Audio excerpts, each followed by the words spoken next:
നമ്മുടെ പൊതുവിദ്യാഭ്യാസ വകുപ്പ് മന്ത്രി ശ്രീ വി ശിവൻകുട്ടി ഒരു നല്ല ആശയവുമായി മുമ്പോട്ട് വന്നിട്ടുണ്ട്. അതായത് ഗവർണർമാരുടെ കോൺസ്റ്റിറ്റ്യൂഷണൽ പവേഴ്സ്, ഡ്യൂട്ടീസ്, അധികാരങ്ങളും ഗവർണർമാരുടെ അധികാരങ്ങളും കടമകളും സംബന്ധിച്ച ഭരണഘടനാപരമായ കാര്യങ്ങൾ സ്കൂൾ പാഠപുസ്തകത്തിൽ ഉൾപ്പെടുത്തണം എന്നുള്ളതാണ് അദ്ദേഹത്തിൻ്റെ പുതിയ അഭിപ്രായം. തികച്ചും സ്വാഗതാർഹമായ ഒരു അഭിപ്രായമാണത്. ഗവർണർമാർ തിരഞ്ഞെടുക്കപ്പെട്ട സംസ്ഥാന മുഖ്യമന്ത്രിമാരുമായും മന്ത്രിമാരുമായും തർക്കത്തിലും ഡിബേറ്റിലും ഏർപ്പെടുന്നത് ഇപ്പോൾ സാധാരണമായി തീർന്നിട്ടുണ്ട്. പണ്ടൊന്നും ഇതുപോലെ അനുഭവപ്പെട്ടിട്ടില്ലെങ്കിലും. അതുകൊണ്ട് തന്നെ ഒരു ജനാധിപത്യ ഭരണകൂടത്തിൽ ഗവർണർമാരുടെ സ്ഥാനം എന്ത്, അവരുടെ അധികാരങ്ങൾ എന്തെല്ലാം, അവർക്ക് ജനപ്രതിനിധികളെ മുന്നോട്ട് വെക്കുന്ന ജനപ്രാതിനിധ്യ നിയമങ്ങളെ ഏതൊക്കെ തരത്തിൽ സ്വാധീനിക്കാനാവും, ഇതെല്ലാം പഠിപ്പിക്കപ്പെടേണ്ട കാര്യങ്ങൾ തന്നെയാണ്. അതോടൊപ്പം മറ്റു ചില കാര്യങ്ങൾ കൂടി പഠിപ്പിക്കണമെന്ന് പറയാനാണ് നമ്മൾ ഈ വീഡിയോയിലൂടെ ഉദ്ദേശിക്കുന്നത്. അതായത് ജനങ്ങളെ എഡ്യൂക്കേറ്റ് ചെയ്യുക, ബോധവൽക്കരിക്കുക എന്നുള്ളത് ജനാധിപത്യ സമ്പ്രദായത്തിൽ അനിവാര്യമായ ഒരു കാര്യമാണ്, ഒഴിച്ചുകൂടാൻ പറ്റാത്ത കാര്യമാണ്. രാജവാഴ്ചയിലോ കൊളോണിയൽ അധിനിവേശങ്ങളിലോ ജനങ്ങൾ പരമാവധി ഇരുട്ടിൽ നിർത്തുക, അജ്ഞതയിൽ നിലനിർത്തുക എന്നുള്ളതാണെങ്കിൽ ജനാധിപത്യത്തിൽ ജനങ്ങൾ കൂടുതൽ എഡ്യൂക്കേറ്റഡ് ആകുമ്പോഴേ പൗരബോധം പൂർണ്ണമാവുകയുള്ളൂ. അതുകൊണ്ട് തന്നെ നമ്മുടെ കോൺസ്റ്റിറ്റ്യൂഷണൽ ഭരണഘടനാ സംബന്ധമായ കാര്യങ്ങളെക്കുറിച്ച് പൗരന്മാർക്കിടയിൽ നല്ല അവബോധം അത്യന്താപേക്ഷിതമാണ്. അതിനേക്കാൾ ഒരു പടി കൂടുതലായി നമ്മുടെ ജനാധിപത്യത്തിൻ്റെ പ്രധാന തൂണുകളായ എക്സിക്യൂട്ടീവ്, ജുഡീഷ്യറി, ഈവൻ ലെജിസ്ലേച്ചർ, സാമാജികന്മാർക്ക് തന്നെ ഭരണഘടനയെക്കുറിച്ചും ജനാധിപത്യ സമ്പ്രദായത്തിൻ്റെ പ്രത്യേകതകളെക്കുറിച്ചും കൃത്യമായ ഒരു ധാരണ ഉണ്ടായിരിക്കുക എന്നുള്ളത് അത്യന്താപേക്ഷിതമാണ്. ഇന്ന് നമ്മുടെ ആവശ്യം ശ്രീ ശിവൻകുട്ടി കണ്ടതുപോലെ ഗവർണർമാരുടെ അധികാരം മന്ത്രിമാരുടെ അധികാരവുമായിട്ടൊരു ക്ലാഷ് ഉണ്ടായപ്പോഴാണ് ഗവർണർമാരുടെ അധികാരം എത്രമാത്രമാണെന്ന് പഠിപ്പിക്കണം എന്നുള്ളൊരു ഉദ്ദേശം മന്ത്രിക്കുണ്ടായിട്ടുള്ളത് എന്ന് തോന്നുന്നു. ഏതായാലും ഏത് പശ്ചാത്തലത്തിലായാലും അത് നല്ല കാര്യം തന്നെ. പഠിക്കുക എന്നുള്ളത് എപ്പോഴും നല്ല കാര്യം തന്നെ. പ്രത്യേകിച്ച് ജനാധിപത്യത്തിൻ്റെ കാര്യം നമ്മൾ പറഞ്ഞതുപോലെ അതിൽ വിദ്യ തന്നെയാണ് മഹാധനം. വിദ്യ തന്നെയാണ് ഒരു ജനതയുടെ വളർച്ചയ്ക്കും വികാസത്തിനും അടിസ്ഥാന ഘടകം. അപ്പോൾ പറഞ്ഞു വരുന്നത് ഗവർണറുടെ ഭരണഘടനാപരമായ അധികാരങ്ങളും ചുമതലകളും മാത്രമല്ല, പൗരന്മാരുടെ, ജനാധിപത്യ രാജ്യത്തെ പൗരന്മാരുടെ അവകാശങ്ങളും ഉത്തരവാദിത്തങ്ങളും കൂടി പഠന വിധേയമാക്കണം. പാഠപുസ്തകങ്ങളിലൂടെ തന്നെ വേണം അത് മുന്നോട്ട് വെക്കാൻ. അതിനെ ആധികാരികതയുള്ളൂ. അതിനെ കുട്ടികൾ മുതൽ കുഞ്ഞു പ്രായം മുതൽ നമ്മൾ പഠിച്ചു വരേണ്ട ഒരുപാട് മര്യാദകളുണ്ട്. ജനാധിപത്യ മര്യാദകളും സാമൂഹ്യ മര്യാദകളും. അവയെല്ലാം നമ്മുടെ കരിക്കുലത്തിൻ്റെ ഭാഗമായി തീർന്നേ മതിയാവൂ. അതിനു പുറമെ പൗരന്മാർ അവരുടെ പൗരബോധമില്ലാത്ത അവസ്ഥയിൽ ഉദ്യോഗസ്ഥന്മാർ അവർക്കും വേണം ജനാധിപത്യം എന്താണെന്നുള്ളതിനെക്കുറിച്ചുള്ള വ്യക്തമായൊരു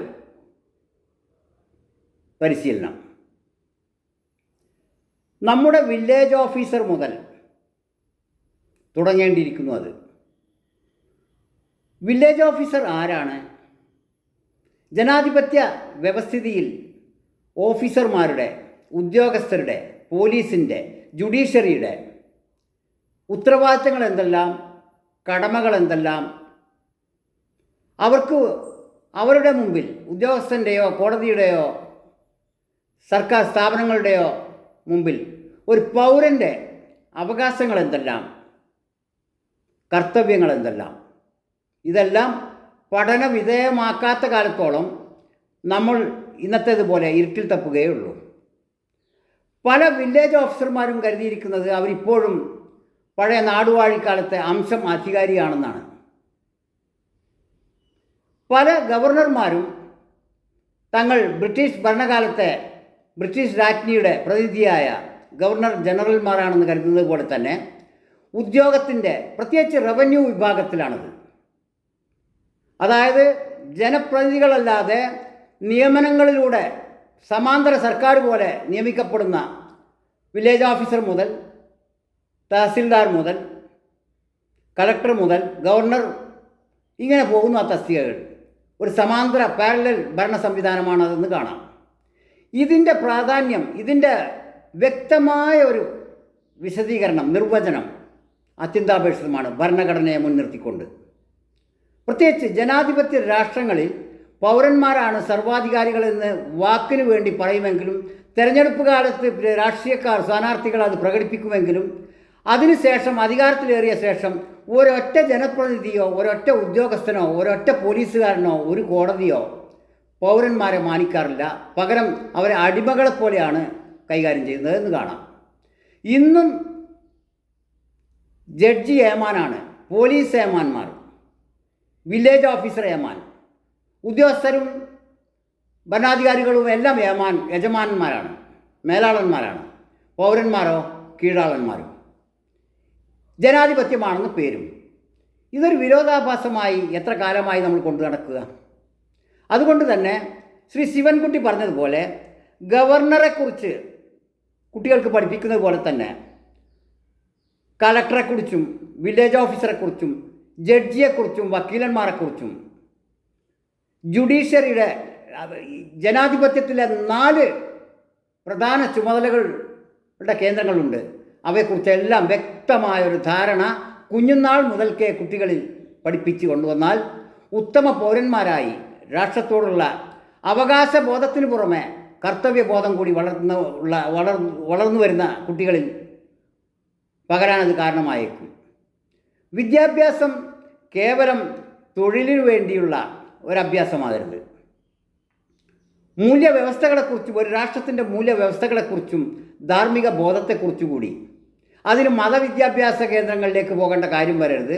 നമ്മുടെ പൊതു സിലബസിൽ തന്നെ അവയ്ക്കും ഇടം കണ്ടെത്തണം, സ്പേസ് കണ്ടെത്തണം. അതായത് ഒരു ഉത്തമ പൗരനായി രാഷ്ട്രത്തിന് വേണ്ടി സേവനമനുഷ്ഠിക്കണമെങ്കിൽ എന്തൊക്കെ അറിഞ്ഞിരിക്കണം എന്നതിനെക്കുറിച്ചൊരു നേരിയ ബോധമെങ്കിലും കുട്ടിപ്രായം മുതൽക്കേ ഉണ്ടായിത്തീരണം. അതിന് വേണ്ട രീതിയിൽ സിലബസുകളെ പുനഃക്രമീകരിക്കേണ്ടി വന്നാൽ അങ്ങനെ ചെയ്യണം. ഏതായാലും ഗവർണറോടുള്ള മന്ത്രിയുടെ ഉടക്ക് ഗവർണർ ഭാരതമാതാവിൻ്റെ ചിത്രം വെച്ചു എന്നോ മറ്റോ അതിൻ്റെ പേരിൽ അദ്ദേഹം വാക്കൗട്ട് നടത്തിയെന്നാണ് കേൾക്കുന്നത്. അതിൻ്റെ രാഷ്ട്രീയ സ്റ്റണ്ട് എന്ന നിലയിൽ അപ്പുറത്തൊന്നും കാണേണ്ടതില്ല. ഏതായാലും അദ്ദേഹത്തിൻ്റെ പുതിയ ഈ തീരുമാനം വളരെ സ്വാഗതാർഹമാണ്. പക്ഷേ അത് ആ തീരുമാനത്തിൽ മാത്രം ഒതുങ്ങാതെ അതിനെ ജനാധിപത്യ വ്യവസ്ഥിതിയിൽ വ്യത്യസ്ത മേഖലകളുണ്ട്, അതിനെക്കുറിച്ചെല്ലാമുള്ള അഭ്യസനത്തിലേക്ക് അത് വ്യാപിപ്പിക്കണം എന്ന് അഭ്യർത്ഥിച്ചുകൊണ്ട് നിർത്തുന്നു. ജനാധിപത്യ രാജ്യത്തിൽ പൗരന്മാരെങ്ങനെ ഇരിക്കണം, ഉദ്യോഗസ്ഥരെങ്ങനെ ഇരിക്കണം എന്നതുപോലെ തന്നെ പ്രധാനമാണ് ജനപ്രതിനിധികളായ മന്ത്രിമാരും മറ്റുള്ളവരും എങ്ങനെ ഇരിക്കണമെന്നത്. ജനാധിപത്യത്തിൽ മുറപ്രകാരം തെരഞ്ഞെടുപ്പിലൂടെ ജയിച്ചു വരുന്ന ആളുകൾ പ്രതിജ്ഞ ചെയ്യുന്നത് കേൾക്കാം, സത്യപ്രതിജ്ഞ. പക്ഷേ അത് കഴിഞ്ഞ് അവർക്ക് സാധാരണ നിലയിൽ ജനാധിപത്യത്തെക്കുറിച്ചുള്ള ട്രെയിനിങ് നൽകപ്പെടേണ്ടതാണ്. ഏതൊരു ജോലിയിലും പ്രവേശിക്കുന്ന എത്ര പ്രഗത്ഭനായ, എത്ര അക്കാഡമിക് ബാക്ക്ഗ്രൗണ്ട് ഉണ്ടെങ്കിലും എക്സ്പീരിയൻസ് ഉണ്ടെങ്കിലും ഒരു വ്യക്തി ഒരു പുതിയ കമ്പനിയിൽ പ്രവേശിക്കുമ്പോൾ ആ കമ്പനിയുടേതായ രീതികളെക്കുറിച്ച് അവർക്ക് ട്രെയിനിങ് കൊടുക്കാറുണ്ട്. അതുപോലെ നമ്മുടെ തിരഞ്ഞെടുക്കപ്പെടുന്ന സാമാജികന്മാർക്ക് സത്യപ്രതിജ്ഞ ഒരു ചടങ്ങ് മാത്രമാണ്. അതോടനുബന്ധിച്ച് 3 മാസത്തേക്കെങ്കിലും അവർക്ക് ജനാധിപത്യ മര്യാദകളെക്കുറിച്ച് പഠനം ക്ലാസ് നടത്തണം വിദഗ്ധന്മാരെ കൊണ്ട്. അങ്ങനെ വരുമ്പോൾ പൊതുമുതൽ, ജനങ്ങളുടെ നികുതി പണത്തിൽ നിന്ന് പിരിഞ്ഞു കിട്ടുന്ന പൊതുമുതൽ എങ്ങനെ വിനിയോഗിക്കണം, അതിൽ ഏതൊക്കെ തരത്തിൽ സ്വന്തം നിലക്ക് അത് ഉപയോഗിക്കാനാവും എന്നതിനെക്കുറിച്ച് വ്യക്തമായ രൂപരേഖ തയ്യാറാക്കി അവർക്ക് പഠിപ്പിച്ചു കൊടുത്തേ മതിയാവും. ഇന്ന് സർക്കാർ സൗജന്യങ്ങൾ എന്ന പേരിൽ ഫ്രീ ബീസ്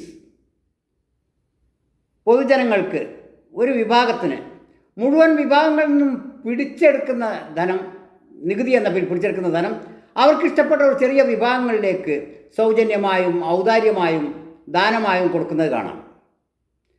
രാജ്യത്തിൻ്റെ പൊതുവായ വികസനത്തിനും ഇൻഫ്രാസ്ട്രക്ചർ ഡെവലപ്മെൻറ്റുകൾക്കും വേണ്ടി ചെലവഴിക്കേണ്ട ധനം ഇങ്ങനെ പലതരം അത്യാവശ്യമല്ലാത്ത മാർഗങ്ങളിലൂടെ ചെലവഴിക്കപ്പെടുന്നത് കാണാം. ഇത് പൊതുമുതലിനെക്കുറിച്ചുള്ള മിഥ്യാധാരണകൾ മൂലമാണ്.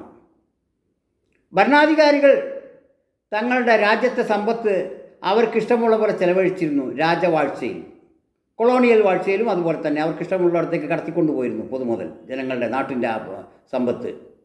പക്ഷേ ജനാധിപത്യ പ്രക്രിയയിൽ ഇങ്ങനെ പൊതുമുതൽ ഭരണാധികാരിയുടെ ഇഷ്ടത്തിനനുസരിച്ച് ചെലവഴിക്കാനോ ദൂർത്തടിക്കാനോ ഉള്ളതല്ല എന്ന വിദ്യാഭ്യാസമെങ്കിലും കുറഞ്ഞ പക്ഷം നമ്മുടെ ജനപ്രതിനിധികൾക്ക് കൂടിയേ തീരൂ, ഉണ്ടാക്കിയേ തീരൂ. അതിനി അവരെ വിദ്യാലയങ്ങളിൽ ഗാർട്ടൻ മുതൽ പഠിപ്പിക്കാനാവില്ല. അതിനുവേണ്ടിയാണ് ഓരോ തിരഞ്ഞെടുക്കപ്പെടുന്ന ജനപ്രതിനിധികൾക്കും തിരഞ്ഞെടുക്കപ്പെട്ട് കഴിഞ്ഞാൽ 3 മാസത്തെ ട്രെയിനിങ് കൊടുക്കണം. ജനാധിപത്യത്തെക്കുറിച്ച്, ഭരണഘടനയെക്കുറിച്ച് വ്യക്തമായ രൂപരേഖയില്ലാതെ ഒരു ഭരണാധികാരിക്ക് കൃത്യമായ ഒരു ഭരണകൂടത്തെ നയിക്കുക സാധ്യമല്ല. പലപ്പോഴും അവരെ ഗ്രസിച്ചിരിക്കുന്ന ഭൂതകാലമാണ് അവരുടെ ചെയ്തികളെ മുഴുവൻ നിയന്ത്രിക്കുന്നതെന്ന് കാണാം. അവരുടെ വിശ്വാസങ്ങൾ, അവരുടെ സങ്കല്പങ്ങൾ, അവരുടെ മൂഢധാരണകൾ, മുൻകാലത്ത് കഴിഞ്ഞുപോയ ഭരണകൂടങ്ങളുടെ സമ്പ്രദായങ്ങൾ, ചില മോശം സമ്പ്രദായങ്ങൾ, ഇതെല്ലാം സ്വാംശീകരിച്ച് അവർ അവരുടേതായ ഒരു സ്വഭാവമുണ്ടാക്കി പഴയകാലത്തെ രാജാക്കന്മാരെക്കാൾ ധൂർത്തന്മാരും ആഡംബരക്കാരും ആയിത്തീരുന്നു പൊതുമുതൽ ഉപയോഗിച്ചുകൊണ്ട്. ഇത് മുഴുവൻ അജ്ഞത മൂലമാണ്. നമുക്കങ്ങനെ ക്ഷമിക്കാം, അങ്ങനെ കാണാം. അവരെ എഡ്യൂക്കേറ്റ് ചെയ്യേണ്ടതുണ്ട്. ഭരണാധികാരികളാകേണ്ട ആൾക്ക് യാതൊരു യോഗ്യതയും നിലവിൽ ഇപ്പോഴില്ല. പ്യൂണാകാൻ പോലും വിദ്യാഭ്യാസം വേണം, ബാക്ക്ഗ്രൗണ്ട് വേണം, എക്സ്പീരിയൻസ് വേണം. പക്ഷേ പ്രധാനമന്ത്രിയോ മുഖ്യമന്ത്രിയോ ആകാൻ ഇതൊന്നിൻ്റെ ആവശ്യമില്ല. പ്രാഥമിക വിദ്യാഭ്യാസം പോലും വേണ്ട എന്നാണ് വെപ്പ്. പക്ഷേ പ്രാഥമിക വിദ്യാഭ്യാസം അവരെ പറഞ്ഞേക്കണമെന്നല്ല പറയുന്നത്. ജനാധിപത്യത്തെക്കുറിച്ച്, ഭരണഘടനയെക്കുറിച്ച്, സാമൂഹ്യ പ്രവർത്തനങ്ങളെക്കുറിച്ച് കൃത്യമായൊരു ധാരണ അവർക്ക് ഉണ്ടാക്കി കൊടുക്കാൻ പാകത്തിൽ പരിശീലനം നൽകണം തിരഞ്ഞെടുക്കപ്പെട്ട് കഴിഞ്ഞാൽ. ഇതാണ് നമ്മുടെ എളിയ ആവശ്യം.